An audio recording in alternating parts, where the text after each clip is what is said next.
Hundreds of thousands of Australians desperately looking for work. Let's have a look. Hello everyone, Florian.heise here, and welcome to another episode of HeiseSays. Grab your stein of coffee. We're going to have a look at an article that's talking about the hundreds of thousands of Australians that are desperately looking for work. Now we've had the unemployment data come out, and we'll go through that in a separate video.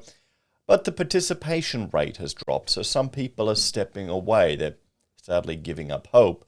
Now, the danger of scarring in the economy when you have whole groups of the workforce just step out and give up, that's the biggest concern. That's why the government has created the Job Maker scheme, all of these schemes to get younger people into the workforce.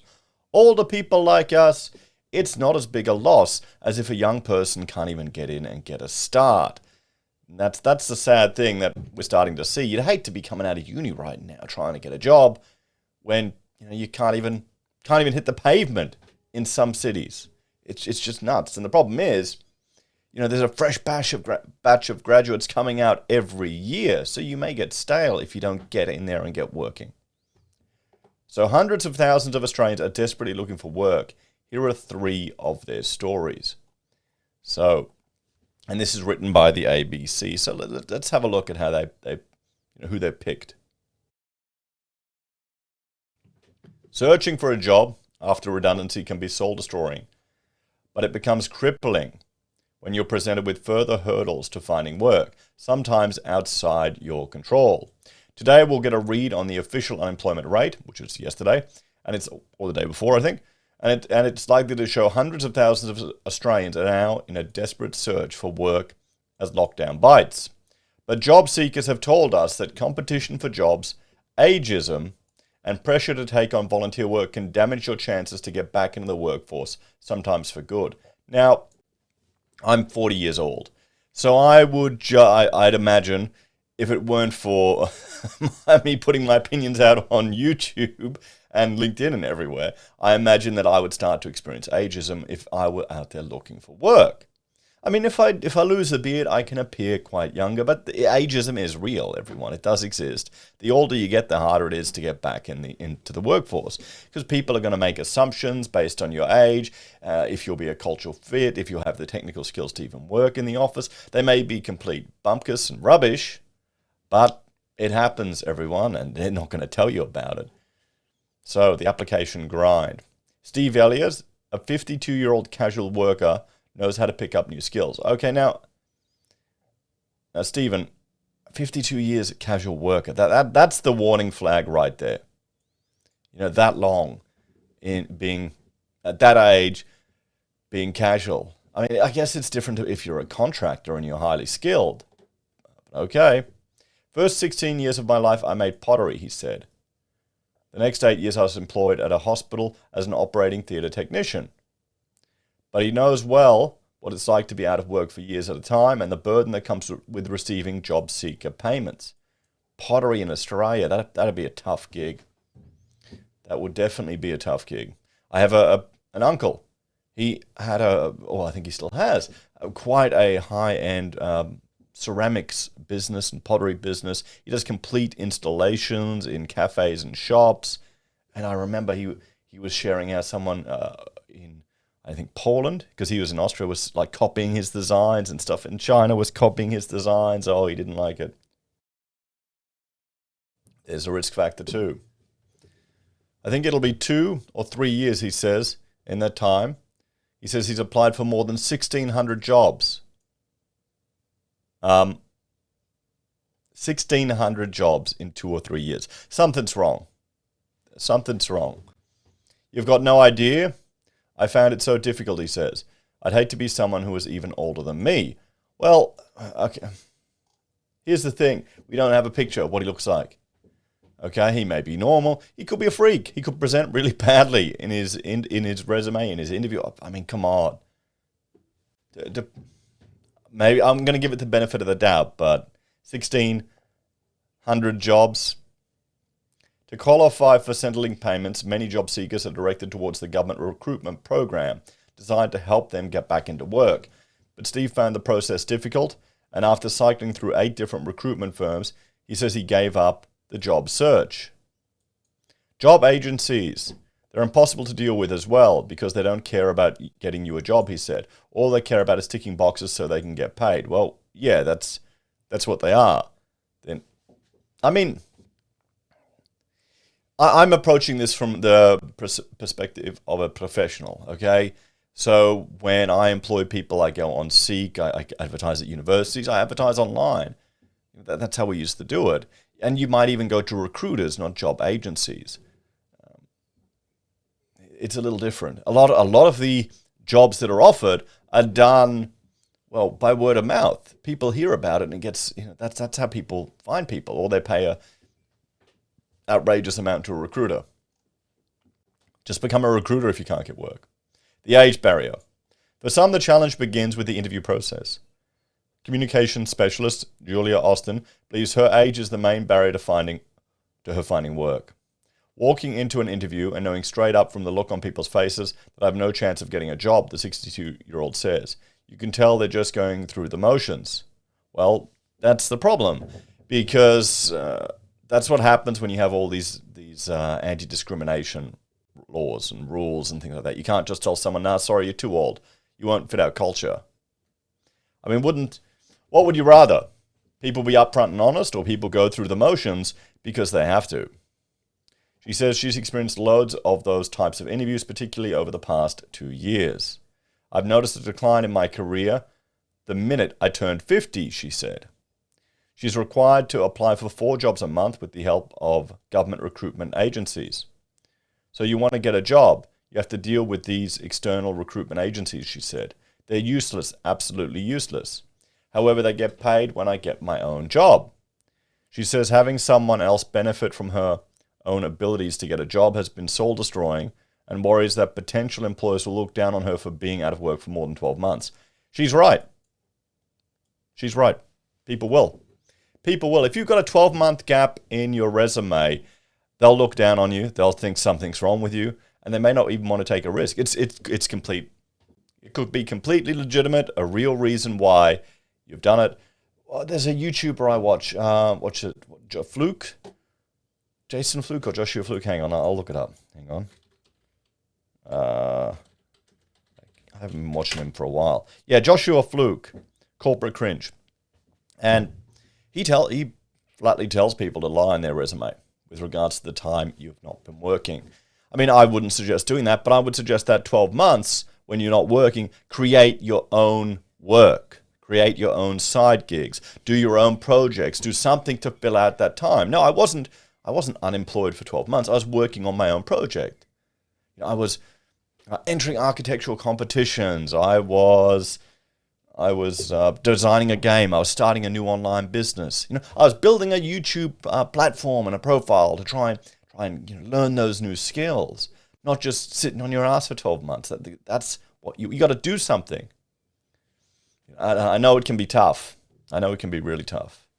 But that also requires a bit of an entrepreneurial streak, and you need to have individual agency, not just working for someone else. I guess it could be hard for some people that haven't thought like that.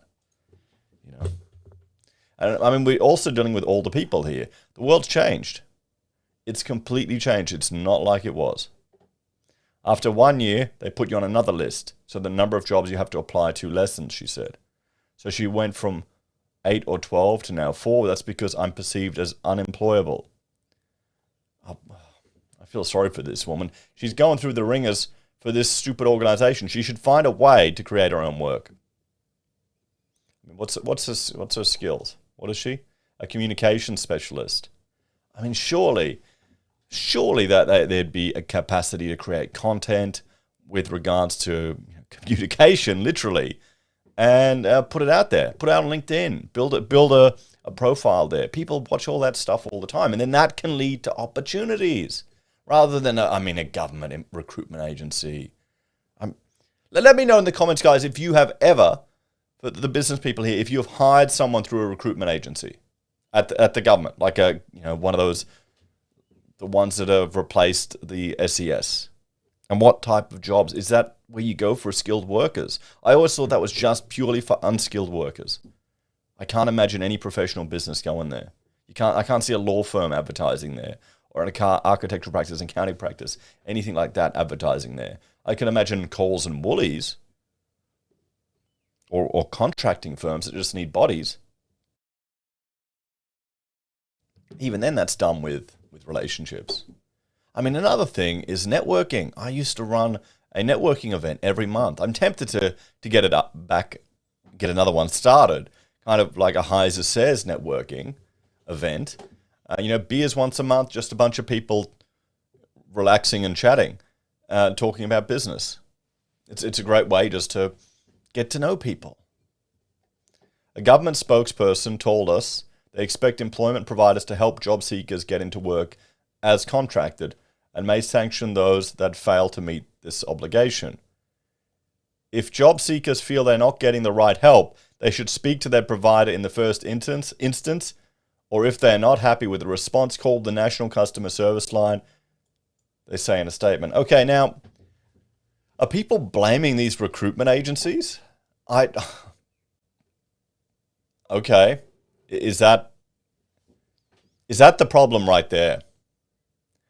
The people are blaming someone else for their inability to find a job.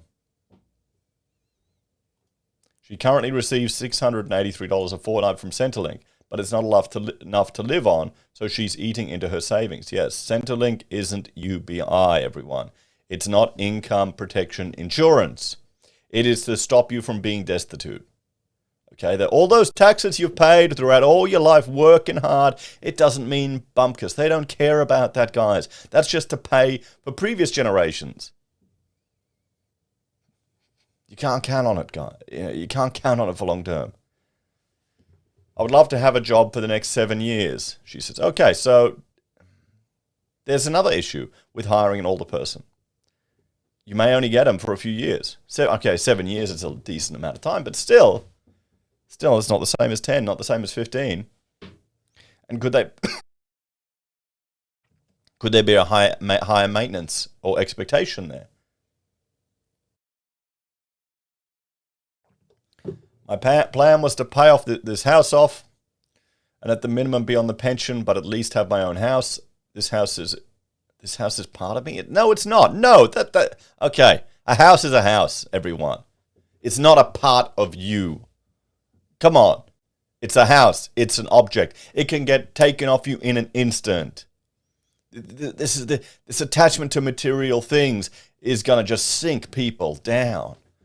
And this is why, when people are worried about a housing crash, this is the type of stuff that I think will dent it, because people will do everything they can. The houses are part of them.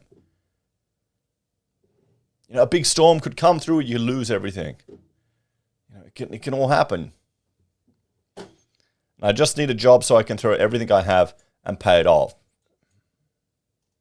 The push to volunteer. Okay. Jennifer Weir has a PhD, but recently her museum research role was made redundant. Now, PhDs are an interesting thing. I remember reading an Economist article years ago how they make absolutely no difference to your ability for earnings capacity. And, I mean, a museum research role, what was it? The last girl I dated before Rachel, her mother did a whole degree in museum curation, and she couldn't get a job. So she ended up just getting as a reception at a local museum. And she was complaining, how do bus drivers earn this much when my mother's got all this qualifications and can barely get just a counter job? And I responded, you can tell that this is, the relationship didn't last. I'm married to someone else now. And I was telling her, well, a bus driver is responsible for 40 people's lives when they're driving around. There's a lot of stress and responsibility with that. We're sitting at doing museum research and curation. You're sitting in a safe little desk and it's a cushy job. She didn't like that argument for some reason. I don't understand why. As an academic and historian, she says she's never dreamt she'd be living on Centrelink payments. Well, why isn't she tutoring? Why isn't she teaching? There's probably no demand for it. I mean, there you go. The whole experience with Centrelink has made an initial depression anxiety condition worse because they're constantly on your case. Well, yeah, that's it. You want to avoid Centrelink. You want to create... The goal should be Okay, when you're younger, the younger people should. I wish I had heard this. The younger you are, look up the FIRE movement, financially independent, retire early. It's bullshit. You're never going to retire early. The goal is to get financially independent and then have freedom. And you don't need piles of money to live on a luxury boat. You just need enough that if something happens and you lose your job, you've got enough money coming in so you can do things on your time and your terms. That's the secret, guys. You don't need to be a millionaire. You don't need to be running around like some star. I don't know what they do. Put diamonds in their forehead and crazy stuff. You just need to have enough passive income coming in so you're not going to be Centrelink's bitch. That's the truth of the matter. Because otherwise, then you're just another cog in the machine. And the people working there, they're bureaucrats. They don't care.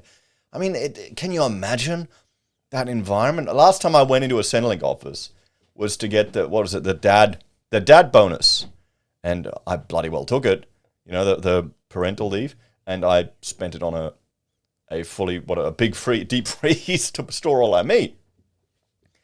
But just the environment in there, and this one guy doing the paperwork seemed so depressed, that just the whole sense and atmosphere. I can't imagine how anyone would want to work there or have a career there. You're not really doing anything productive.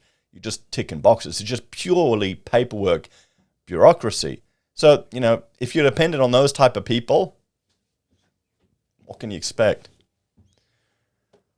Because of the anxiety I've suffered, I only have to look for 10 jobs per month. She says Services Australia is directing her to further training and work experience, but she hasn't found the suggestions helpful so far. I was advised to do a vet course, which was basically covering stuff I was doing years ago in another course, and it was mind-numbingly boring, she said. Yes, that's the problem. When you just got to jump through these stupid courses. They said they could easily organise volunteering for me and not to worry because I could work at Vinnie's. It was not going to help me become more employable. So I approached the museum on my own and arranged volunteering with them, and I actually enjoyed it and learned some very useful things. The government says voluntary work is a way for job seekers to gain and maintain personal and workplace skills and continue connection with the community. I agree. I mean, here's the thing. The longer you're unemployed, the more comfortable you get not doing something, not talking to people, not going through the motions. It can get harder to get back into the swing of things, guys. But Jennifer hopes other job seekers will look to internship programs as a way out of long-term employment. Okay, what are internship programs? We can't even have them in Australia, technically. When you bring someone into work and you don't pay them, and for an internship, they can't do any actual work replacing a real job or a real person. There's an architectural firm in Brisbane that did that. They take people on, students, sign them up, and get them to do work for free that was actually paid work, real work on projects. That's not what an internship is. That's a job. That's what a job is. And it pisses me off because we'd be competing with them. I'd be paying people and they wouldn't. Here in Australia, Brisbane. Awesome. It's bullshit. You wonder why people offshore work, guys. And, well, that type of situation creates a class divide even more. There are people who can afford to put a year in working for free just to get the experience. And there are other people who can't afford that luxury. So there are a lot of people who don't have that background and will just end up in something that will not help their employment prospects and will just end up in some boring, depressing, dead-end job. That's, so what? That's the individual's responsibility. That's got nothing to do with the employment agency. It's not a custom. Do people think this is like some custom organization that will nurture you and give a crap about you? No, they just want their government money, guys. They just want their tick a box and get you out. That's all it is. You could say casual worker Steve found a dead-end job, but he's perfectly happy with it. What I do know is actually quite good. I work casually for what I do now, okay. I work casually for a funeral director, he says. I've got to set up all the stuff at the cemetery, all the chairs and mats.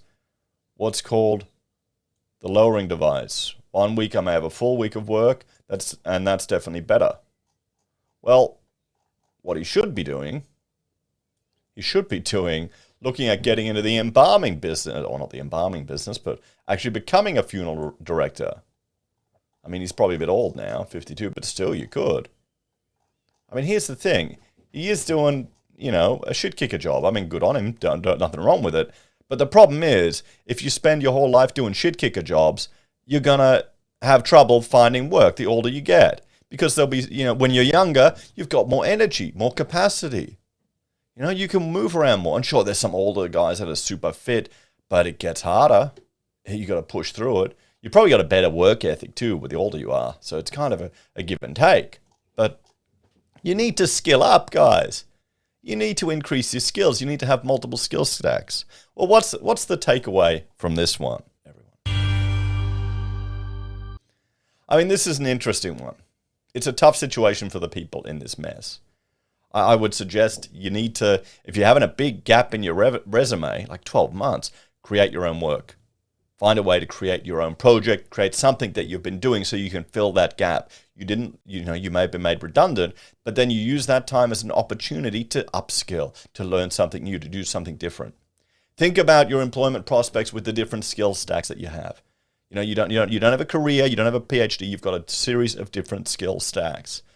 You've got one: presenting, sales, marketing, networking, people skills, communication, writing, copywriting, drafting, documenting, animating, programming, presenting, YouTubing. All of these are different skill stacks that you can combine together. Sure, you've got a professional qualification, hopefully. If not, go get one. Find a skill and something that can make you more employable. Use the time that you have to improve your skill stacks and then get out there and network. Don't think these agencies are going to find you a job. They're just going to be ticking boxes. You got to jump through those hoops to do it. But yeah, when you're younger, build up passive income so you don't need to be dependent on them. That'll be the big takeaway for the young people watching. You don't want to be in this situation. You don't want to be 50, dependent on someone else, some bureaucrat that doesn't give a crap about their job, or some person working at a shitty recruitment agency that's just doing government contract work and not the luxurious stuff, the high-end stuff, to get you a job. What do you think, everyone? Let me know your thoughts and opinions and suggestions in the comments below. You never know who watches these videos, and it might be an idea.